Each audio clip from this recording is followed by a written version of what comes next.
পেশায় তিনি কারখানা শ্রমিক। প্রত্যেক মাসে বেতন পান মাত্র ৯,৫০০ টাকার মতো। অথচ সেই শ্রমিকেরই ৭ কোটি টাকা জিএসটি বকেয়া। আর তাই সেই বকেয়াটাকে আদায় করতে ডোমজুড়ের বাড়িতে জিএসটি দপ্তরের আধিকারিকদের হানা। আর এই ঘটনাকে ঘিরে ব্যাপক চাঞ্চল্য ছড়ালো হাওড়ায়। পুলিশ সূত্রে খবর, ডোমজুড়ের নতিবপুরের বাসিন্দা কার্তিক রুইদাস মুম্বাই রোডের ধারে জালান কমপ্লেক্সের একটি কারখানায় সামান্য কাজ করেন। গত বৃহস্পতিবার যখন তিনি কারখানায় কাজ করছিলেন, তখন হঠাৎ করেই তার নতিবপুরের বাড়িতে রাজ্য জিএসটি দপ্তরের ৪-৫ জনের একটি দল হানা দেয়। খবর পেয়ে কারখানা থেকে তড়িঘড়ি বাড়িতে ছুটে যান কার্তিক বাবু। জিএসটি আধিকারিকরা তাকে জানান তার ৭ কোটি টাকা জিএসটি বাকি। শুধু তাই নয়, কেডি এন্টারপ্রাইজ নামে একটি কোম্পানির তরফে তার ওই ৭ কোটি টাকা জিএসটি বাকি রয়েছে। সেখানেই কার্তিকের নামে ব্যাংক অ্যাকাউন্টে মাসে ৩৬ কোটি টাকা লেনদেন হয়। এই কথা শুনে রীতিমতো তাজ্জব বনে যান কার্তিক বাবু। তিনি বলেন, সামান্য বেতনে জালান কমপ্লেক্সের একটি কারখানায় তিনি শ্রমিকের কাজ করেন, কোনোদিন কোনো ব্যবসা করেননি। তার ঠিকানা, প্যান কার্ড, আধার কার্ড ব্যবহার করে জিএসটি পোর্টালে তার নাম তুলে দেওয়া হয়েছে। এই বিষয়ে বিন্দু বিসর্গ জানেন না কার্তিক বাবু।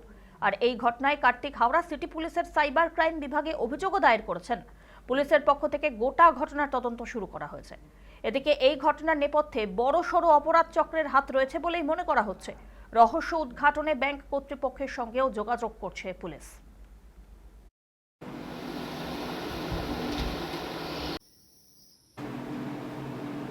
তো বাড়ির ঠিকানায় এসে আমাকে আবার ফোন করে বলে যে আপনি কার্তিক রুইদাস যেখানেই থাকুন, আমরা জিএসটি আধিকারিক থেকে এসেছি, আপনি যেখানেই থাকুন আপনি বাড়ি চলে আসুন, আপনার সাথে দরকার আছে।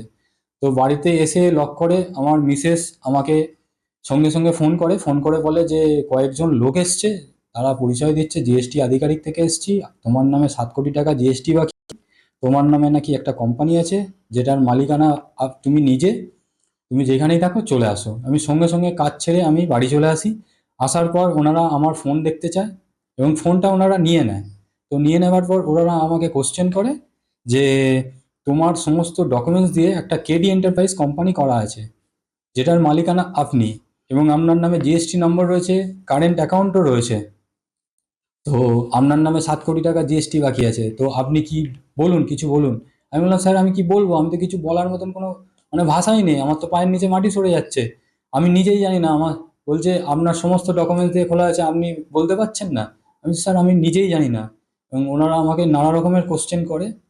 ঠিক আছে, ওনারা 1:30টা থেকে 5:30 পর্যন্ত ছিলেন। 6 জন এসেছিলেন। যাবার সময় ওনারা আমাকে এই সমস্ত কাগজপত্র দিয়ে গেছে এবং আমাকে বললেন যতটা পারো কার্তিক রুইদাস আপনি আইনি পদক্ষেপ নিন তাড়াতাড়ি, কেন আপনার নামে এত বড় একটা প্রপার্টি রয়েছে, আপনার নামে এত বড় একটা কোম্পানি হয়ে আছে, তো যতটা পারেন এর বিরুদ্ধে স্টেপ নিন।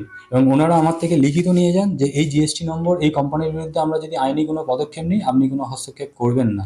আমি বললাম, হ্যাঁ স্যার, আপনারা যতটা পারেন আপনারাও আপনার দিক দিয়ে চেষ্টা করুন এবং আমিও আমার লয়ার মারফতে যতটা যা পারবো আমি চেষ্টা করবো। অভিযোগ কোথায় করেছেন? হ্যাঁ, অভিযোগ আমি 3 জায়গায় করেছি। কমিশনারে করেছি, সাইবার ক্রাইমে